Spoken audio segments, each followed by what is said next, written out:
കഴിഞ്ഞ ദിവസം ഒരു മുഖ്യ ചാനലിൽ ചർച്ച കാണുമ്പോൾ ആകെ ഞെട്ടിപ്പോയി. അവതാരകൻ പറയുന്നു, കോൺഗ്രസിന് ഇത്രയധികം വിജയം സമ്മാനിച്ച ജനങ്ങളെ അല്ലേ വി ഡി സതീശനും കെ സി വേണുഗോപാലും ചെന്നിത്തലയും കുത്തിനോവിക്കുന്നത് എന്നാണ്.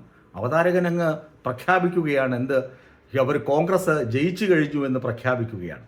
അടുത്ത മറ്റൊരാൾ, ചർച്ചയിൽ പങ്കെടുക്കുന്ന വേറൊരാൾ പറയുന്നു, UDFന് വോട്ട് ചെയ്ത ആളുകളെ എല്ലാം ഇവരിങ്ങനെ അടച്ചാക്ഷേപിക്കുകയാണ് എന്നാണ്.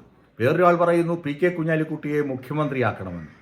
ആലോചിച്ച് നോക്കുക, വോട്ട് ഇട്ട് കഴിഞ്ഞതേ ഉള്ളൂ. ചർച്ചയിൽ പങ്കെടുത്ത ഒരു മുതിർന്ന മാധ്യമ പ്രവർത്തകൻ മാത്രം ഒരല്പം മാന്യമായും സഭ്യമായും പറഞ്ഞു, വോട്ട് പെട്ടിയിലായതേ ഉള്ളൂ, ഇനിയുമുണ്ട് ദിവസങ്ങളെന്ന്. ഇത് ഒരു ചാനലിൻ്റെ ചർച്ച, ഒരു ചാനലിൻ്റെ അല്ല, മിക്കവാറും ചാനൽ ചർച്ചകളിലൊക്കെ നടക്കുന്നത് ഇതൊക്കെ തന്നെയാണ്. അവതാരകനങ്ങ് പ്രഖ്യാപിക്കുകയാണ്.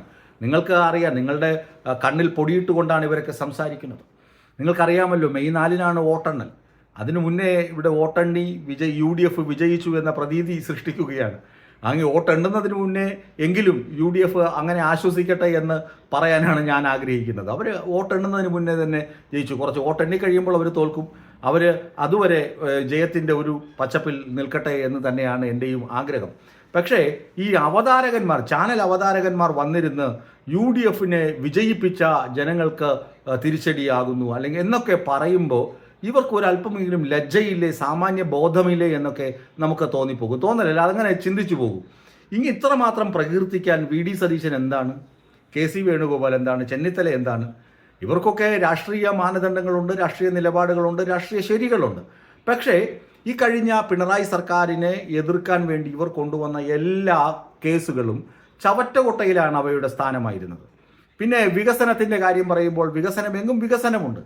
ഒരു കാര്യത്തിലും ഭരണപക്ഷത്തെ വിമർശിക്കുവാനോ അല്ലെങ്കിൽ അവരെ ഇഴകീറി പരിശോധിച്ച് നിശിതമായി വിമർശിക്കാനോ ഒരു കാരണവും ഇല്ലാതിരിക്കുമ്പോഴാണ് ഈ തിരഞ്ഞെടുപ്പ് വരുന്നത്. തെരഞ്ഞെടുപ്പിൽ ജനം വോട്ട് ചെയ്തിട്ടുണ്ട്. അത് ഇടതു മുന്നണിക്കാണോ വലതു മുന്നണിക്കാണോ, ഇനി എല്ലാ ആളുകളും BJPക്ക് വോട്ട് ചെയ്തു എന്നൊന്നും നമുക്ക് പ്രവചിക്കാനോ അറിയാനോ കഴിയില്ല. ഓരോ പ്രവചന വീരന്മാരുണ്ട്. ഒരു പ്രവചന വീരൻ ഒരു വലിയൊരു ഓൺലൈൻ മാധ്യമ സ്ഥാപനത്തിൻ്റെ വലിയ മേധാവിയാണ്. അദ്ദേഹത്തിൻ്റെ പ്രവചനം കണ്ടു കഴിഞ്ഞാൽ ഞെട്ടിപ്പോകും. അദ്ദേഹം പറയുന്നത് UDFന് 88 മുതൽ 110 വരെ സീറ്റ് ലഭിക്കുമെന്നാണ് അദ്ദേഹത്തിൻ്റെ പ്രവചനം. ഇടുക്കി ജില്ലയിൽ ഒരൊറ്റ സീറ്റ് പോലും LDFന് ലഭിക്കില്ല. മലപ്പുറത്ത് ഒരൊറ്റ സീറ്റ് ലഭിക്കില്ല. കോഴിക്കോട് 3 സീറ്റിൽ ഒതുങ്ങും.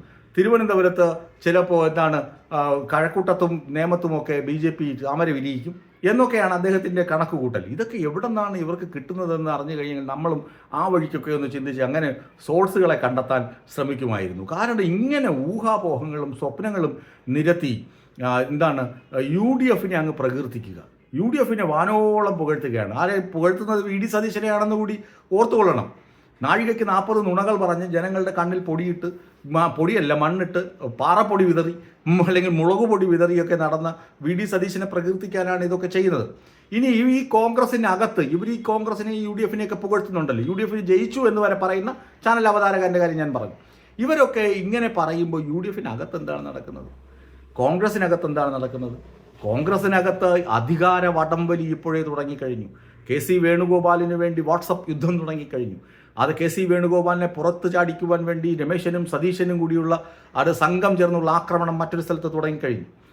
ഇങ്ങനെ ആകെ മൊത്തം, അതായത് അടിമുതൽ മുടി വരെ തകർന്ന് തരിപ്പണമായി നിൽക്കുന്ന കോൺഗ്രസ്, അവരെ രക്ഷിക്കാൻ ഇനി കുഞ്ഞാലിക്കുട്ടിയെ കൊണ്ടുവരണമെന്നാണ് പരിണിതപ്രജ്ഞനായ ഒരു അഭിഭാഷകൻ വന്നിരുന്ന ചർച്ചയിൽ പങ്കെടുത്ത് പറഞ്ഞത്.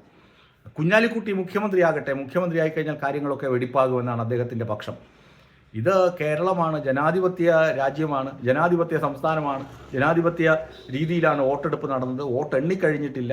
ഇതൊന്നും മനസ്സിലാക്കാതെ വിടുവ പറയുന്നത് പോലെ ഓരോ ബെടുവകൾ വന്നിരുന്ന്, അല്ലെങ്കിൽ ആ അഭിഭാഷകൻ്റെ വാക്ക് കടമെടുത്ത ഓരോ പുങ്കവന്മാർ വന്നിരുന്നു. അദ്ദേഹം ആ പുങ്കവൻ്റെ കൂട്ടത്ത് ചേരും. പുങ്കവന്മാർ വന്നിരുന്ന് ഓരോന്ന് വിളിച്ചു കൂവുകയാണ്.